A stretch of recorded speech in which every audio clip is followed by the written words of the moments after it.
J'adore le thé. Faut en profiter, bientôt il n'y en aura plus.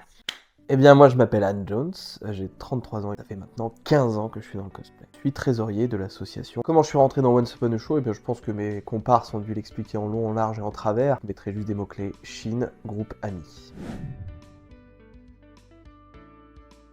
Alors j'interprète le rôle de Gaston, méchant de La Belle et la Bête. Et pour moi, La Belle et la Bête, c'est un de mes Disney préférés déjà, parce que je trouve qu'il y a les plus belles chansons de tous les Walt Disney confondus. Avant qu'on le fasse en France, on l'a fait en Chine, et on s'est dit, il faut qu'on le fasse un jour. On a réussi. On est quand même dans l'âge d'or de Disney. Tous les personnages ont une importance. Je trouve que le méchant aussi est extraordinaire. C'est la première fois qu'on voit un méchant beau. Ça change aussi la donne. Et pour moi, le rôle de Gaston, alors c'est marrant parce que j'ai pas commencé avec Gaston, j'avais commencé avec Lumière. Pourquoi? Parce que C'est la fête est l'une de mes chansons préférées et que je voulais absolument l'interpréter. Gaston est venu après quand justement Miss Vane, malheureusement, a décidé de ne pas continuer avec nous parce qu'il avait des projets, des études, etc.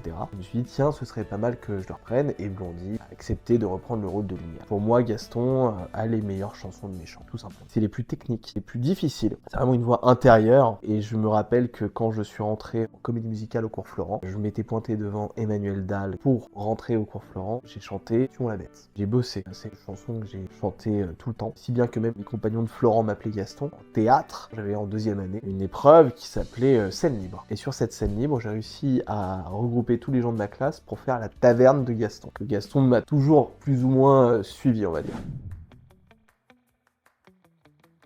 J'ai travaillé, j'ai beaucoup travaillé Gaston. Mais genre beaucoup, même physiquement. Et j'ai quand même été à la salle de sport pendant un petit moment. Je me suis vu avec un bidon lors de certains événements et je me suis dit, je refuse qu'on m'appelle Graston. Et j'ai beaucoup travaillé au niveau du chant, j'ai appris à être un connard. Gaston, c'est un vrai salaud. En fait, c'est l'opposé de moi. C'est un mec qui ne respecte rien ni personne, qui ne respecte pas les femmes. Je trouve que c'est un personnage qui a par contre une énorme conviction. Il veut cette femme-là, bon, but qu'elle est bête, c'est comme ça. Et puis il y avait Billy the Kiss aussi. Je pense que j'aurais été tout seul, ça aurait été totalement différent. Alors qu'avoir son appui, ça a donné une impulsion supplémentaire au niveau de mon jeu. Il y avait du répondant. Pour moi, Gaston n'existe pas sans le foot. On avait une complicité même sur le plateau. Et le fait qu'on s'apprécie, je pense que ça a donné aussi une dynamique supplémentaire sur scène qui, je l'espère, s'est ressentie. J'attache une énorme affection pour C'est la fête. Je trouve que le travail est dingue, que Blondie a fait un travail de chorégraphe incroyable, et que ça se ressent, que les gens s'éclatent, que c'est ça, on fait la fête. C'est un moment qui est rempli de bonheur, où c'est très technique, ça se lit pas justement sur tous les membres de l'assaut. Même en backstage, je m'enjaillais comme jamais. Heureusement que le micro était coupé. J'adore aussi Tuons la bête. La taverne aussi, mais Tuons la bête, c'est vraiment le moment où il met son plan en action, où tout le village y va, et ça y est, c'est le moment. L'affrontement que j'ai avec la bête est quand même assez fun. Tim en plus, qui est un artiste fou, il a une aisance physique qui est incroyable, il resplendit sur scène, c'est fou. Pendant le show, on était tellement à fond qu'on y allait, quoi. Même le coup où je tombe en arrière, au départ, quand je suis monté, il n'y avait pas de matelas. Et j'ai entendu derrière, putain de matelas! Et j'étais en mode, show must go on, hein. S'il faut sauter, faut sauter, hein. Pendant le combat, on était croûtés de partout, on se tapait vraiment. Il m'a vraiment mis un coup de boule. Et j'étais pas sonné, hein. On en rit maintenant. C'est vrai que sur le coup, je fais, ça fait un peu mal quand même, s'il te plaît. Sois gentil, la bête, quand même, couché. Mais c'est bien parce qu'il y avait de la tension, quoi. Il voulait gagner ce combat. Il a gagné parce que j'ai laissé gagner. J'aurais ma revanche. Ce texte est tellement parfait. Alors, comment on a adapté la chanson Moi? Un secret qu'on a énormément gardé pendant des années. Et ben, on a juste écouté la version de Mogador. On a repris la version où il y avait Alexis Loison qui faisait Gaston. C'est la seule chanson que je ne chante pas live. Comme c'est très technique, on bougeait beaucoup et tout, on a préféré la doubler pour être sûr. Sauf que le micro était encore allumé. Donc parfois, on m'entendait faire... Parce que c'était physique. Pareil, quand on avait la robe de Nikita, ça faisait pouf sur le micro. Parce que les ingé-sons ont oublié de le couper. C'était marrant. C'était un caprice. J'ai dit, moi j'accepte de faire un rôle dedans, mais je chante live. C'est mon kiff, c'est mon truc, je veux le faire. Si je sens que j'en suis pas capable, je ne le ferai pas. Les chansons, je me les suis appropriées. Gaston ne chante pas pour les autres, il chante pour lui. C'est les autres, il n'en a rien à secouer. Dans la taverne, il y a des trophées de partout. Ben, il la considère comme un trophée. Basta. Même quand Billy the Kiss, en le fou, me parlait, c'était... C'est moi qui parle. Est-ce que je suis beau? Est-ce que je suis bien? Ouais, pose-toi. C'est moi. Il n'y a personne d'autre. Et c'est ça qui était assez marrant à faire. Et la taverne, c'était bien parce que c'était une cohésion d'équipe aussi. Il n'y avait pas que Gaston, tous les autres qui chantaient à la gloire de ce salaud. Et c'était fun comme jamais. Et Tuons la bête, pour moi, est le plus gros défi. C'est une chanson qui est extrêmement technique, où on doit monter justement et descendre assez vite. Même là, actuellement, je la bosse, je la rebosse. Je dois emmener tout le village. Et pour que tout le village soit amené à aller tuer la bête, il faut que lui, déjà, il y mette toute son énergie aussi. Mon rêve, j'aimerais que ce soit tout live. Les dialogues, tout. Je suis comédien de base. Parce que je trouve qu'il n'y a rien de plus beau qu'un jeu, ça fait naturel. Déjà en plus ce serait leur jeu à eux. Je fais la voix de la bête, je fais la voix de Gaston, de Big Ben, et plus des villageois à droite et à gauche. Si si on le jouait live, avec les chansons en live et tout, mais on prendrait une dimension Mogador, Broadway. C'est un truc que j'aimerais vraiment faire un jour. Un jour.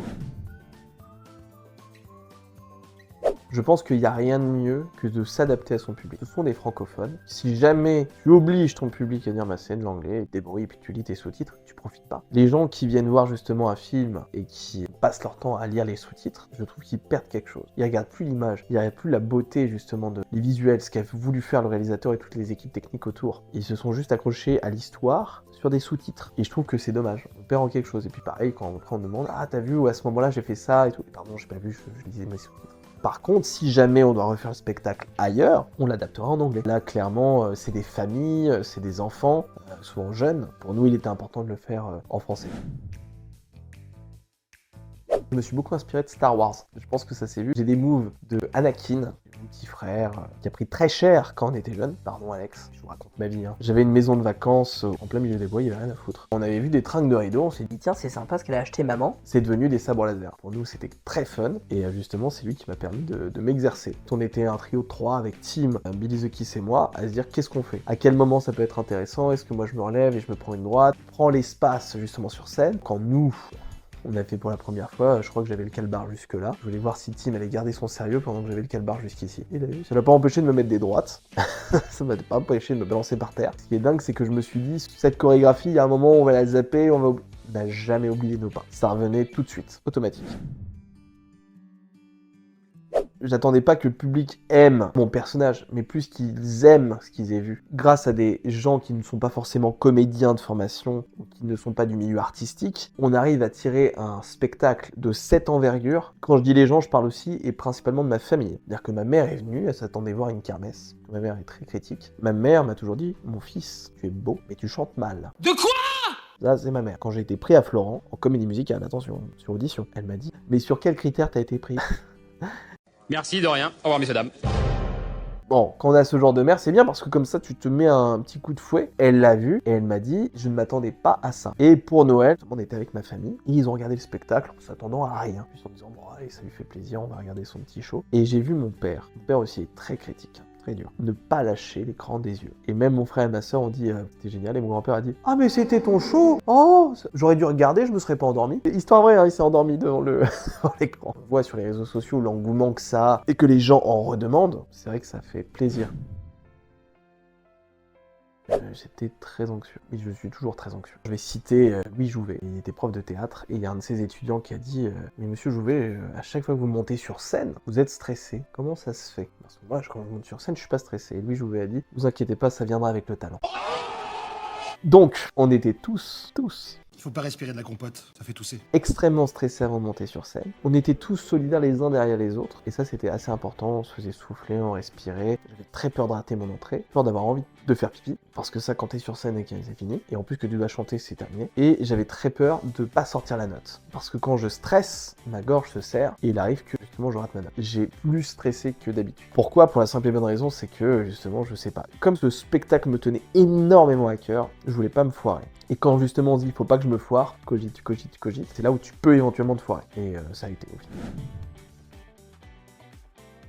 Déjà, j'ai ressenti des choses avant. J'étais présent sur le côté en regardant C'est la fête pour voir si tout se passait bien. J'ai regardé l'Enchanteresse pour voir si tout s'était bien passé. Donc j'étais attentif. J'étais quand même très investi, même au niveau des autres, que tout s'est déroulé nickel. Dès que je suis tombé et que ma partie était finie, et pas totalement, parce que moi il fallait que je déshabille la bête. Avec Laurent et Brice, on a déshabillé la bête. Ça s'est très bien passé aussi, pas de problème. À partir du moment où je reviens sur scène, j'étais dans l'euphorie, en larmes, en me disant putain, on a quand même travaillé pendant 1 an, tout s'est passé comme prévu, et c'est merveilleux. J'étais fier de tout le monde, ça fait un truc. Parce que j'ai déjà fait des concerts, même des pièces de théâtre où justement j'étais applaudi, mais là c'était un peu notre bébé à la troupe, donc c'était encore plus gratifiant. Vraiment, j'ai tout pris, j'ai dit waouh, c'est incroyable, profite de chaque minute parce que est-ce qu'il y en aura une autre ? On ne sait pas. J'étais un peu dans le speed.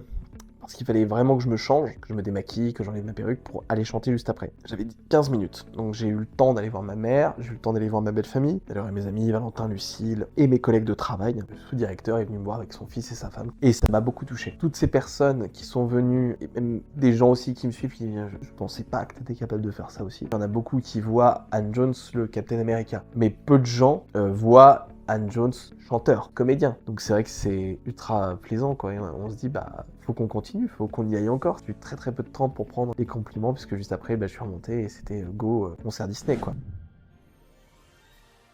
Et bah, il s'est très bien passé. Par contre, j'étais avec Élise Hald. Ça me permettait justement de respirer à quelques moments. Et c'est ce que j'aime faire. Je me dis, waouh, on me donne l'opportunité de chanter des chansons que j'aime. Et surtout, c'est qu'on me laisse choisir les chansons que je veux chanter. Je suis quelqu'un qui a beaucoup d'énergie. Tout le monde est capable, moi j'y vais quand même. On a fait notre concert, tout s'est bien passé. Même ma mère est restée pour le concert. Elle m'a fait marrer parce que moi, j'ai dit, alors maman, t'as aimé laquelle des chansons? Oh, moi ma préférée c'était celle du Roi Lion. Je dis, ah, je chante pas beaucoup dedans, hein, quand même. Je suis juste Zazou. Je dis, oui, mais ça me rappelle toi quand t'étais petit. Ah, d'accord. Je prends toujours un plaisir fou à chanter ces chansons. La première était incroyable. Je dirais pas la même chose de la veille, hein, parce que ça a été compliqué.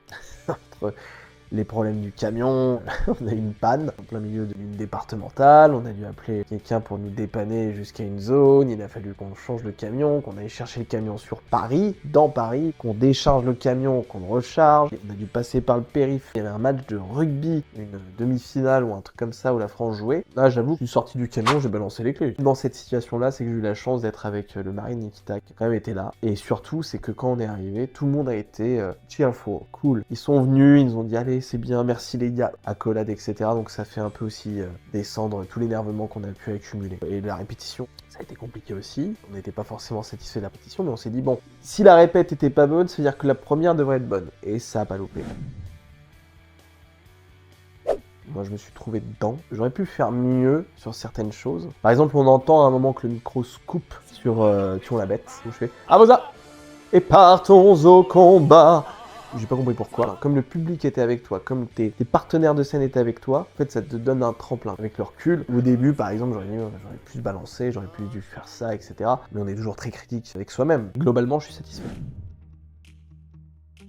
Bah, j'espère justement que les gens disent on en veut plus parce que c'était fou. Des cosplayers peuvent faire ça. Pourquoi on ne le mettrait pas plus en avant? Il y en a déjà d'autres troupes qui le font, qui se disent on veut faire un truc aussi gros, on peut le faire. C'est vrai que La Belle et la Bête, ça a quand même été un investissement humain et financier, mais ça prouve qu'on peut le faire. Et que les conventions pourraient dire on peut investir un peu dedans. Certes, ça va nous coûter de l'argent, mais derrière, ça va rassembler des foules. Parce que effectivement, c'est Disney, c'est familial, c'est convivial. Il y a aussi des gens qui suivent les cosplayers qui sont sur scène, et j'espère vraiment qu'il y en aura plus. C'est celle de ma mère, parce que ma mère est très critique sur ce que je faisais en chant, et qu'elle ait pu dire, mais mon fils, waouh, t'as progressé de dingue. Pour ma mère, pour moi, c'est voilà. Déjà, j'étais extrêmement content que ma mère ait pu venir. Elle a eu des problèmes médicaux, elle s'en est sortie, donc très bien qu'elle vienne quand même après m'encourager, montrer qu'elle est là, et surtout qu'elle me dise après que ça lui a plu, et qu'elle était fière. Pour moi, c'est pour des compliments, quoi. C'est une force. Pourquoi? Parce qu'effectivement, on est cosplayers tous les deux. On se comprend mutuellement sur tout ce délire-là. C'est des choses qu'on partage. Je suis plus qu'heureux d'avoir fait cette aventure avec Lily. Là, on la voit pas, mais elle est juste là. Et coucou Lily. Et ça prouve que notre couple est solide. Et ça prouve aussi que voilà, on peut travailler ensemble. Et que voilà, ça s'est très bien passé. Au niveau anecdote, moi j'ai adoré quand on a été à Gerberoy. Déjà parce qu'on était tous ensemble, c'était le moment où justement on faisait notre shooting et on a eu deux photographes vidéastes incroyables, James Omarou et Valentin Pictures. Je salue et je remercie infiniment. Et en plus, c'était de voir la réaction des gens quand ils passaient. Ils disaient qu'est-ce qui se passe, c'est Carnaval. Ils savaient pas trop qui c'était. Mais oui, c'est le bossu Notre-Dame, la petite sirène. On a perdu. C'est La Belle et la Bête. Pareil, les répétitions, mais ce qui a pu rire. Cette aventure humaine restera pour moi un des plus beaux souvenirs que j'ai de ma vie, quoi. Alors, on a partagé tellement de choses ensemble. Il y a eu tellement de bonnes ondes sur ce spectacle que même le négatif, c'est pas très grave. Je retiens que le positif. J'ai un gros concert là qui commence à sortir de terre, avec quand même deux comédiens de doublage, chanteurs, qui sont Emmanuel Dahl et Mimifé, et bien évidemment Nikita, qui se joint à l'aventure. Vous nous retrouverez pour ce concert spécial à Beauvais, juste après le show de La Belle et la Bête. Donc n'hésitez pas à vous abonner, à cliquer sur le petit bouton là, abonner, sinon Gaston va venir vous chercher. Et voilà, à liker cette vidéo, à la partager. J'espère vous voir sur un prochain spectacle pour échanger, pour discuter, ou simplement pour se faire un petit coucou. À bientôt, bye bye.